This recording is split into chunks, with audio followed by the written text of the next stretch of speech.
Hello everyone. So my name is Shivraj Singh Khurana, MBBS student, your microbiology and anatomy mentor. So in this video, I will clear your concepts as well as tell you how to present the exam. So today's video is very important. Gas gangrene. So gangrene क्या होता है? That is my necrosis of that cell or tissue, ठीक है, leading to death of that cell. Gas मतलब साथ में जहां पर भी देयर इज नेक्रोसिस वहां पर there is gas formation, there is gas accumulation. So क्या हम देखते हैं कब कब ऐसे होता है when there is green plus gas. So causative agent, pathogenesis, clinical features, lab diagnosis and treatment. So at end I will provide you MCQs, PYQ and clinical case. So thought, just because it has been normalized by society, it doesn't mean it is right. So choose what is right for you, not according to the people who are guiding you, who are not guiding you, who are acting they are guiding you.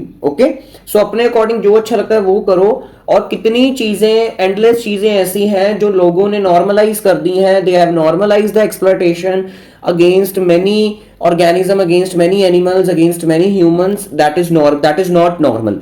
उन्होंने normalise कर दिया है कि ये exploitation तो इनके कर्म में है, इनके ऐसे है, बट ऐसा नहीं होना चाहिए. ठीक है, so raise voice against them. So gas gangrene, इसका दूसरा नाम क्या है? Malignant oedema. मेलिग्नेंट एडिमा मतलब कि ऐसा एडिमा जो फैलता रहता है. इनका पुराना नेम होता था malignant oedema. And clostridial myonecrosis. Clostridium मतलब caused by clostridium perfringens. Myo means muscle and necrosis mean muscle की necrosis. Okay, so causative agent is Clostridium perfringens, which is the most common organism. Other organisms are Clostridium septicum, Clostridium novae. Less common are Bifurmentans, Tertium and Histolyticum.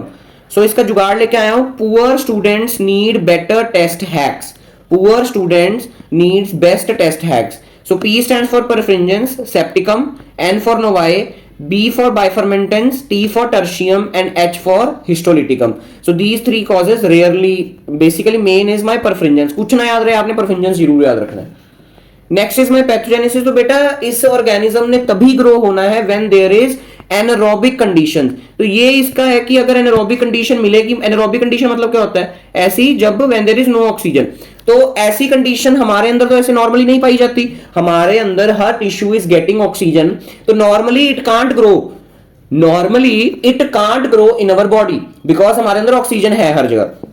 तो कब हमारे अंदर grow करता है? When there is road traffic accident. Road traffic accident lead to the crushing injury. Crushing injury की वजह से क्या होगा? There will be less blood supply to the affected area. There will be less और no blood supply to the affected area. Then comes my fracture. Fracture हुआ, bone की artery टूट गई जिसकी वजह से बोन को और मसल को आर्टीरियल सप्लाई या वीनस ड्रेनेज आनी बंद हो गई.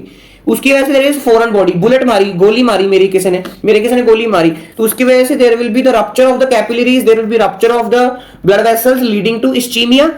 There will be no oxygen to that region. Next comes my devitalized tissue. Devitalized tissue, that is no or less blood supply leading to tissue ischemia. All this lead to anaerobic conditions.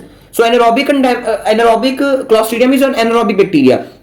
So anaerobic condition हुई, उसकी वजह से there will be contamination of wound with the Clostridium spores present in spores present in soil. तो अब road traffic accident हुआ कि leg पे किसी के ऐसे फ्रैक्चर हो गया, साथ में मिट्टी थी, सॉइल थी, वहां से क्लोस्ट्रीडियल स्पोर्स अंदर आने शुरू हो गए क्योंकि ऑक्सीजन की सप्लाई नहीं थी, leading to the gas gangrene. So contamination of wound with the clostridial spores present in soil. So clostridium releases toxins. This is very very important कि क्लोस्ट्रीडियम टॉक्सिन रिलीज करता है. खुद तो वो इन्फेक्शन कर ही रहा है बट मेन जो पंगा डाल रहा है that is my toxin. So बेटा दो तरह के toxin it is releasing, alpha toxin and theta toxin, not beta toxin, theta toxin. So alpha toxin is a principal virulence factor. Main इसका पंगा है. अगर मैं इसको निकाल दूं तो the infection becomes very less severe. So alpha toxin activates the GP2B and 3A and CD2B and CD18. अब ये this CD2B and 3A क्या है? It is a platelet adhesion molecule. Platelet adhesion molecule क्या होगा? Platelet के जो ऊपर adhesion molecule है दे विल बी एक्टिवेटेड एंड वो खुद ही प्लेटलेट खुद जुड़ के दे विल फॉर्म क्लॉट्स. अब जो प्लेटलेट के ऊपर रिसेप्टर थे that was my GP2B and 3A, उसको आपने एक्टिवेट करना शुरू कर दिया, उसकी वजह से क्या होगा, दे विल बी ऐसे प्लेटलेट जुड़ते रहेंगे इकट्ठे इकट्ठे इकट्ठे इकट्ठे इकट्ठे, lead to the clot formation. And CD2B and CD18 is a neutrophil receptor, ये भी एक्टिवेट होकर न्यूट्रोफिल्स न्यूट्रोफिल्स न्यूट्रोफिल्स इकट्ठे जुड़ते रहेंगे, lead to the aggregates of the platelets and neutrophils lead to occlusion. अब ब्लड वेसल्स में occlusion हो जाएगी, lead to more gangrene and more ischaemia, leading to more gangrene and more ischaemia. और क्या काम है अल्फा टॉक्सिन का, it suppresses the myocardial contractibility, lead to hypotension, that is shock like symptoms. So shock like symptoms आने शुरू हो जाएंगे। Next is my alpha toxin, sorry this theta toxin. Theta toxin activates the chemical mediator such as prostaglandin, leads to vasodilatation, leading to hypotension, leading to shock. So clinical features, sudden onset of pain at affected site, की patient को injury हुई है, कुछ हुआ है, उसके साथ उसको साथ साथ ही क्या होगी, पेन होनी शुरू हो गई है। Foul smelling thin discharge, discharge is smelly and thin है, very very important. Crepitus, crepitus क्या होता है, गैस बबल। ये देखो ये क्या है, देखो मेरी लोअर लिम्ब है जहां पर देयर इज माय गैंग्रीन, ठीक है, यहां पर अफेक्टेड एरिया है, और ये देख रहे हो this black black black black bubbles, these are my crepitus, that is my gas bubbles, crepitus. और ये क्या है, मेरी सारी गैंग्रीन हुई पड़ी है लेग की, due to what, any accident और ischaemia. Oedema, there will be lot of oedema, देख रहे हो कितना एडिमा है। गैंग्रीनस टिश्यू, पहले वो गैंग्रीन होगा, then this gangrenous tissue will be sloughed off, ये जो ऊपर वाली स्किन है अपने आप उतरनी शुरू हो जाएगी, will be sloughed off. And organ failure in later stages and shock, organ failure in later stages and shock. तो कई बार क्या होता है, हमारे ऐसे केस हमने देखा था कि ऐसे एक पैर पे इंजरी हुई पेशेंट के, अंगूठे पे इंजरी हुई, ठीक है, उसने कोई एंटीबायोटिक्स नहीं ली, और वो वुंड ओपन ही रहा, सॉइल से कंटेमिनेटेड हो गया, तो क्लॉस्ट्रीडियम उसको जाके इन्फेक्ट कर दिया। तो क्लॉस्ट्रीडियम तो यहाँ पर पूरे अंगूठे पे क्या होगी, गैंग्रीन होगी, तो उसका अंगूठा में क्या करना पड़ा, एम्प्यूटेट करना पड़ा, काटना पड़ा, सर्जिकल डेब्रीमेंट करनी पड़ी, क्योंकि अगर हम उसको रख देते तो वो जो क्लॉस्ट्रीडियम है वो ब्लड में आना शुरू हो जाता और एनारोबिक कंडीशंस बनानी शुरू कर देता, इसकी वजह से पूरी बॉडी में it can lead to gangrene, इसलिए हमें वो पार्ट काटना पड़ता है, एम्प्यूटेट करना पड़ता है, सर्जिकल डेब्रीमेंट करना पड़ता है। Next is my lab diagnosis. तो मेनली अब आप पेशेंट ऐसे आपके पास आए, उसके आप पहले सैंपल लोगे कि उसकी ट्रीटमेंट स्टार्ट करोगे, ऑब्वियसली आप उसकी ट्रीटमेंट स्टार्ट करोगे, तो आपने कैसा डायग्नोसिस बनाना है, it is mainly clinical diagnosis. Clinical diagnosis समझते हो, दैट इज माय, कि देख के ही बता दिया कि इसको अगर उस पर बबल जैसे हुए पड़े हैं, गैंग्रीन है, एडीमा है, तो आप बोलोगे इसको क्लॉस्ट्रीडियम है, और जल्दी से जल्दी you will start the treatment. So start treatment as early as possible. But we have to, for microbiology you should know the other clinical diagnosis. क्यों हम diagnosis कर रहे हैं, to confirm our clinical diagnosis and for speciation कि कौन सी species ने infect किया है। So बेटा specimen collection क्या क्या ले सकते हो आप, necrotic tissue ले सकते हो, muscle fragment ले सकते हो, exudate from the deeper parts of the wound ले सकते हो। Specimen should put in the RCM. What is RCM? कितनी बारी मैंने आपको जनरल माइक्रोबायोलॉजी में कराया, that is my Robertson cooked meet broth, Robertson cooked meet broth. तो ये मैंने आपको कहां करवाया था कि ये आपने करना ही करना है, कब आपने करना है, when there is any anaerobic bacteria, ऐसा बैक्टीरिया जो ऑक्सीजन में मर जाता है, वो कहां ग्रो होता है, आरसीएम ब्रॉथ में ग्रो होता है, रॉबर्टसन कुक्ड मीट ब्रॉथ। तो आपने स्पेसिमेन लिया और आरसीएम ब्रॉथ में डाला और ट्रांसफर कर दिया to the laboratory for the further diagnosis. So microscopy में it will show gram positive bacilli. So clostridium क्या है, it is a gram positive bacilli, it is a gram positive bacilli without spores. Perfringens, अगर आपको spores के बगैर दिख रहा है, it can lead to the perfringens, but हर बार ऐसा नहीं होता है, बट आपने याद रखना कि gram positive is my Clostridium.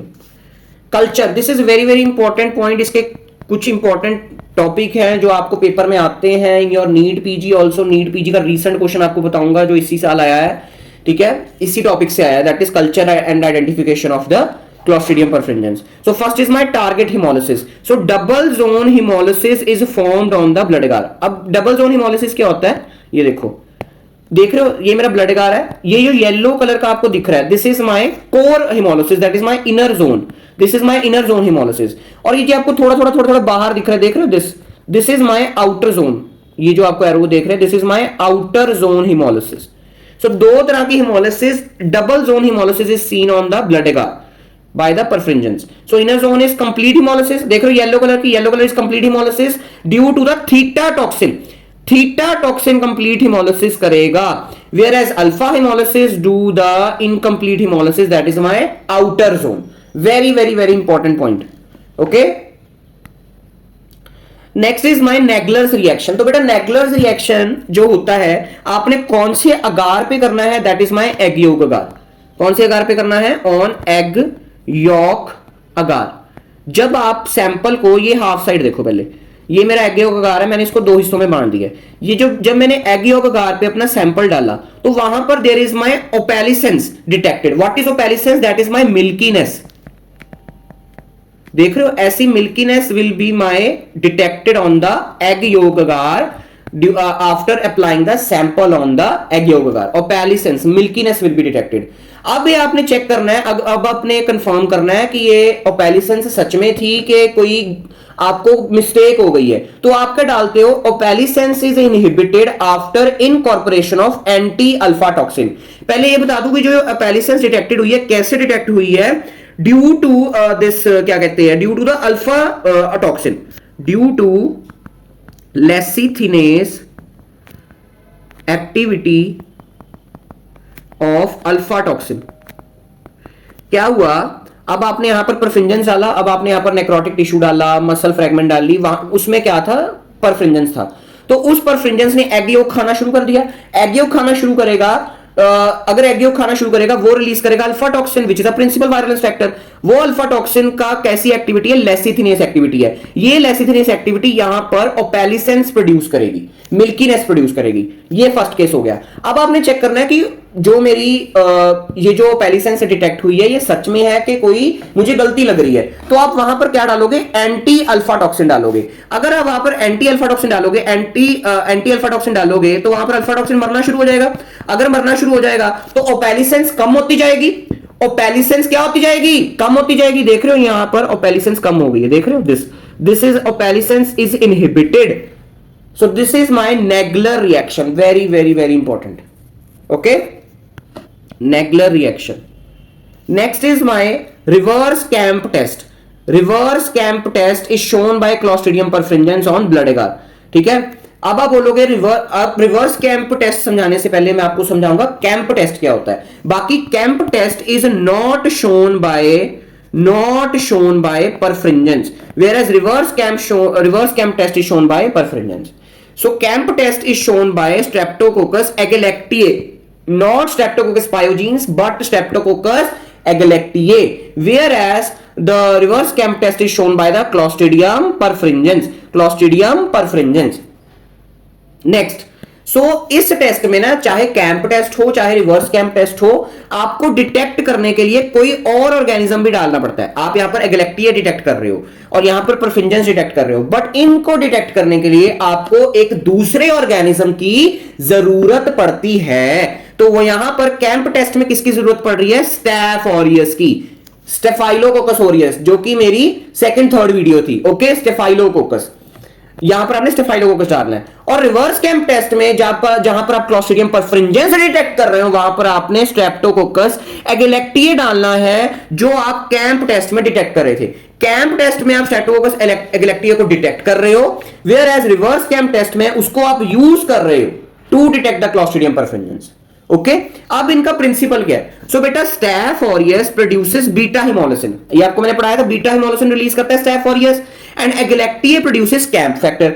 अब beta haemolysin and CAMP factor दोनों मिलके हिमोलिसिस और बढ़ा देते हैं, lead to the arrow formation. ये देखो, ये मेरा ब्लड एगार है, यहां पर मैंने स्टैफ ऑरियस लगा दिया, यहां पर मैंने क्या लगा दिया, स्टैफ ऑरियस लगा दिया. ठीक है, और यहां पर मैंने क्या लगा दिया, स्ट्रेप्टोकोकस एगलेक्टिए का सैंपल लगा दिया. अब कुछ टाइम बाद मैं देखूंगा, 1-2 दिन बाद देखूंगा, तो यहां पर there will be my arrow head haemolysis, ऐसे एरो सा बना होगा. दिस शोज कि ये वाला जो सैंपल था स्ट्रेप्टोकोकस एगलेक्टिए का ही था, क्योंकि ये जो मेरा स्टैफ ऑरियस है उसने क्या रिलीज किया, बीटा हिमोलिसिन रिलीज किया, और इसने मेरा कैंप फैक्टर रिलीज किया. दोनों मिलके इन्होंने हिमोलिसिस यहां पर बढ़ा दी. और यहां पर एक मैं और ऑर्गेनिज्म ले लूंगा, कोई भी ऑर्गेनिज्म ले लो, मैं सपोज कर मैंने इकोलाई ले लिया. अब इकोलाई तो कैंप रिलीज नहीं कर पाएगा, उसके पास तो कैंप है नहीं है, इसलिए यहां पर एरो नहीं बनेगा. तो ये डायग्राम आपने ड्रॉ करना है in your notes, DIN, draw in your notes. और अब रिवर्स कैंप में क्या है, रिवर्स कैंप में अब एगलैक्टिया के पास कैंप पहले ही है, रिवर्स कैंप में मतलब मैंने कैंप पहले ही दे दिया, CAMP कैंप मैंने पहले ही दे दिया। So agalactiae produces CAMP and perfringens produces alpha toxin. अब कैंप मैंने पहले दे दिया, नॉर्मल कैंप टेस्ट में मैं कैंप बना रहा था, बट यहां पर कैंप मैंने पहले दे दिया गैलेक्टिया का, और परफिंजेंस के पास अल्फा टॉक्सिन पहले ही है, तो यहां पर भी एरोहेड हेमोलिसिस ही होगी, एरोहेड हेमोलिसिस ही होगी, but arrowhead haemolysis will be on perfringens. ये देखो, ये मेरा परफिंजेंस की लाइन है, ये मेरी परफिंजेंस की लाइन है, और ये मेरी स्ट्रेप्टोकोकस की अगेलेक्टिया की लाइन है। देख रहे हो, ये वाली कौन सी है, मेरी परफिंजेंस की है, और ये वाली मेरी अगेलेक्टिया की है। तो एरो कहां बनेगा, जहां पर परफिंजेंस की लाइन है। देख रहे हो एरो कहां बन रहा है, एरो की डायरेक्शन कहां है, जहां मेरी परफ्रिंजेंस की लाइन है। So this is my reverse CAMP test to detect the clostridium perfringens. ठीक है, बट आप अगर गैस गैंग्रीन का क्वेश्चन आ रहा है तो आपने सिर्फ रिवर्स कैंप एक्सप्लेन करना है, कैंप आपने एक्सप्लेन नहीं करना, क्योंकि वो that is a test for the agalactiae. तो आपने रिवर्स कैंप एक्सप्लेन करना है।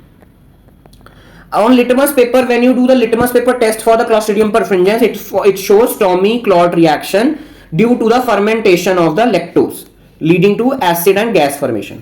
ट्रीटमेंट क्या है, तो मैंने क्या किया, सबसे पहले आपने क्या करनी है, एम्प्यूटेशन करनी है। That is my early surgical debridement to remove the anaerobic conditions.